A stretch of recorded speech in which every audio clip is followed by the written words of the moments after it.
प्रायोजक है दगरू सेठ jewellers, GM road near radio station. जो प्रदर्शन के दौरान जो लाठीचार्ज हुआ है पटना में, कहाँ लाठीचार्ज हुआ? पटना में प्रदर्शन के दौरान पटना का मुझे मालूम नहीं क्या लाठीचार्ज हुआ। लाठीचार्ज हुआ वहाँ लॉ एंड ऑर्डर ब्रेक हुआ होगा तो लाठीचार्ज हुआ होगा, मुझे पूरी जानकारी नहीं है।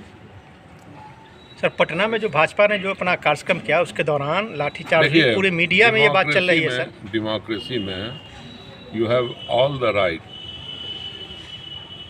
To protest. आपको अपनी आवाज़ बुलंद करने का मौका है, सड़क से सदन तक, इसमें कोई दो राय नहीं। लेकिन बस एक चीज़ का ध्यान रखें, कोई भी हो, कोई भी दल, कि वो प्रोटेस्ट पीसफुल हो, अमन के साथ हो और वैल्यूज़ के साथ हो।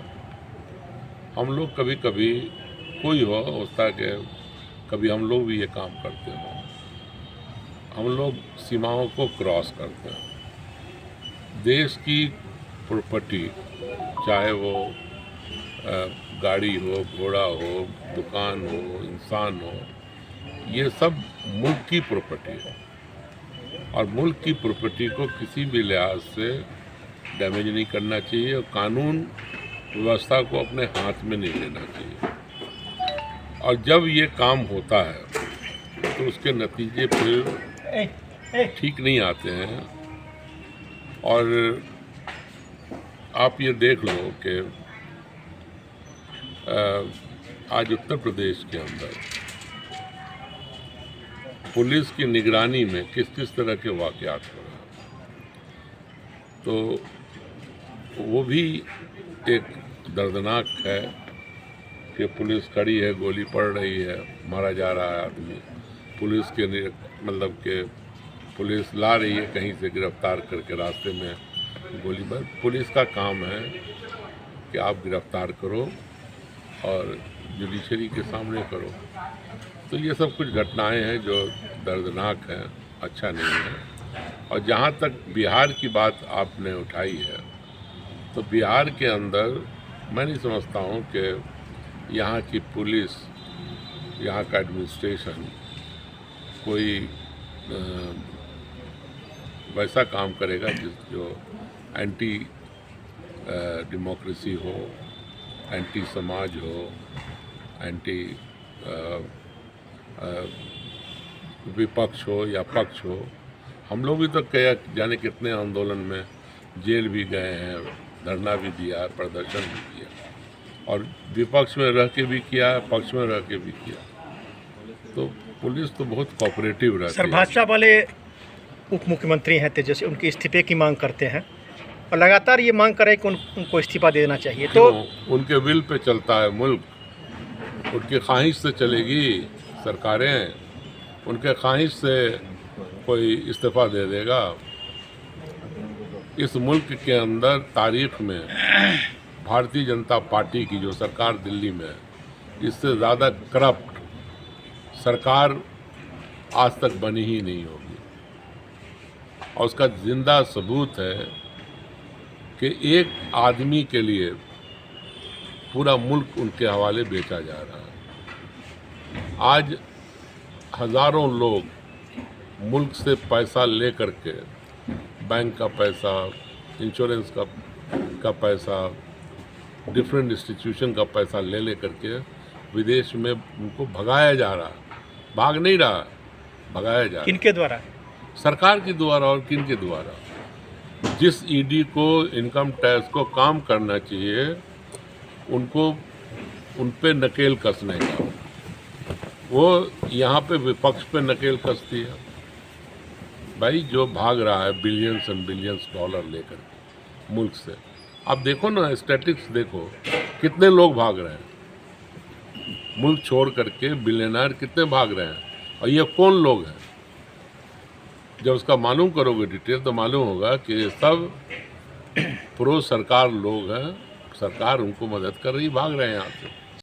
2024 का चुनाव बिल्कुल वैसे ही होगा जैसे सन 77 में हुआ था, सन 89 में हुआ, 2004 में हुआ।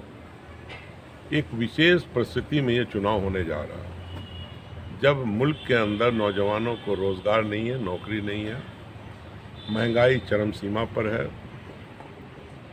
डॉलर के मुकाबले रुपए की वैल्यू गिर रही है, मुल्क के अंदर भाईचारा ख़त्म हो रहा है, मुल्क के अंदर अगर आप देखो तो सरहद पर क्या हाल है, मतलब अगर मैं बोलूँगा तो कल होकर मुकदमा ही कर देगा।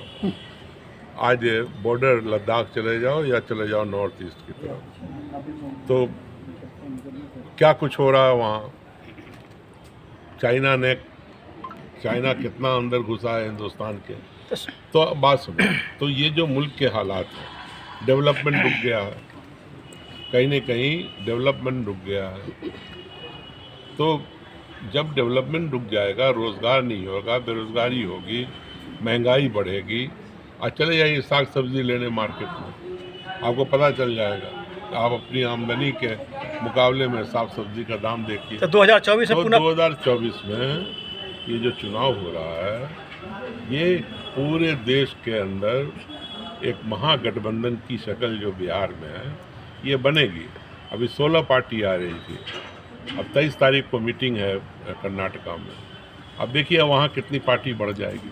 धीरे धीरे ये काफिला बढ़ेगा अपने मंजिल की तरफ, और टारगेट एक ही है कि इस मुल्क के अंदर एक काम करने वाली सरकार जो सेकुलर हो, सोशलिस्ट हो और डेमोक्रेसी पे चलने वाली हो, और हिंदुस्तान के कॉन्स्टिट्यूशन जिसको अम्बेडकर ने बनाया उसमें चले, मुल्क के अंदर प्यार मोहब्बत बढ़े, यहाँ पर दलित हो कि पिछड़ा हो कि अक़लियत के लोग हों, सभी अच्छे तरीके से रहें, सभी को रोज़गार मिले। मिथिलांचल में रुझान है, मिथिलांचल की कई समस्याएं हैं, उसमें अभी तक निजात नहीं मिला। तो ये तो आप आज के मेंबर ऑफ पार्लियामेंट से न पूछो। लेकिन सर आप भी तो कई साल यहाँ पार्लियामेंट का मेंबर रह चुके हैं। हमसे जो कुछ बन पाया, चाहे बड़ी रेल लाइन का मामला रहा हो उस ज़माने में, 4 लेन का मामला रहा हो, यहाँ पासपोर्ट ऑफिस हो, यहाँ एजुकेशन में काम हुआ, सब मैंने किया। लेकिन आज के एमपी से पूछो कि कोई एक काम बताए ये मैंने कर दिया, बताओ। अब कहता है एयरपोर्ट कब बना? 1932 में, और इसको बनाया किसने? दरभंगा महाराज ने। अगर बिहार में 2 जगह सबसे पहले जहाज़ उतरी 1932, आज से 90 साल 91 साल पहले, तो वो पूर्णिया था और दरभंगा था। पटना एयरपोर्ट और गया एयरपोर्ट नहीं होता था। ये तब का एयरपोर्ट है, ये कोई एक दिन का नहीं है। और एक एम्स बनना है, बिहार सरकार ज़मीन दे रही है, अब राजनीति हो रही है उसके ऊपर। वो देना ही नहीं चाहते बिहार को कुछ। कौन नहीं देना चाहते हैं? भारत सरकार नहीं देना चाह रही है, नरेंद्र मोदी की सरकार नहीं देना चाहती है। एयरपोर्ट के लिए ज़मीन दे दिया गया, क्यों नहीं बन रहा है टर्मिनल? सबसे जितना भी जो चला है, ये जो माला क्या नाम है इसका, उड़ान योजना के तहत 100 एयरपोर्ट बना है, उसमें सबसे टॉप पर दरभंगा है। दरभंगा के एयरपोर्ट का विकास क्यों नहीं हो रहा है? क्यों नहीं वहाँ पे टर्मिनल बन रहा है? इसको इंटरनेशनल एयरपोर्ट क्यों नहीं बनाया जा रहा है? पूछिए। इतना एक्सप्लॉयटेशन है पैसेंजर्स के साथ, न उसको बैठने की जगह है, न खड़े होने की जगह है, न टॉयलेट की जगह है, और उससे टिकट कितना लिया जा रहा है? एक टिकट 37 हज़ार का, एक तरफ का टिकट। ये एक्सप्लॉयटेशन नहीं है तो और क्या है? और पटना के मुकाबले दरभंगा से हर वक्त 2000 ज़्यादा का टिकट लेती है स्पाइस जेट। क्यों भाई? इसको कोई देखने वाला नहीं है, रेगुलेट करने वाला नहीं है। ये दरभंगा और मिथिलांचल इस एरिया के साथ ये पक्षपात है। ना एम्स मिल रहा है उसको, एम्स के लिए ज़मीन दे दिया गया। हम लोगों ने कहा वहाँ बनाओ, ज़मीन मिल गया, सरकार ने ज़मीन उपलब्ध करा दिया, तो कहते हैं लोअर ज़मीन है।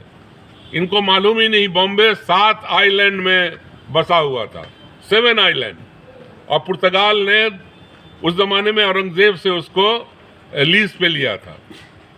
औरंगज़ेब कब, याद करो। और उन्होंने ला करके मिट्टी गाढ़ा, जो भी पत्थर बालू से भर भर करके बॉम्बे का निर्माण किया। बॉम्बे समुंदर में बन सकता है। आज हिंदुस्तान का सबसे प्रतिष्ठित और सबसे खूबसूरत शहर बॉम्बे बन सकता है, एक एम्स नहीं बन सकता। मैं सिविल इंजीनियर हूँ, मैं सिविल इंजीनियर हूँ। मैंने कहा मैं ₹1 पर महीने के हिसाब से काम करके उनका अर्थवर्क का काम पूरा कराऊंगा, ठीक है ना।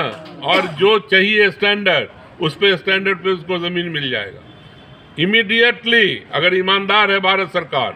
और अगर हमारे MP साहब ईमानदार है तो जाकर के धरना करें, प्रदर्शन करें पटना दिल्ली में, और ला करके दें एम्स और एयरपोर्ट का टर्मिनल ला के दें। क्या 2024 में इसका उनको खामियाजा भुगतना पड़ेगा क्या? अरे भुगतना छोड़ो, इधर कोई मुद्दा नहीं है। मुद्दा तो है, बड़े बड़े मुद्दे हैं। ये तो लोकल मुद्दा है, बेरोजगारी मुद्दा है, बेरोजगारी मुद्दा है, इस मुल्क के अंदर महंगाई मुद्दा है, इस मुल्क के अंदर ये जो भाईचारा टूट रहा है वो मुद्दा है, कॉन्स्टिट्यूशन मुद्दा है। ये तो है ही है, ये लोकल है दरभंगा के लिए। इसका भी सवाल जवाब होगा उनसे।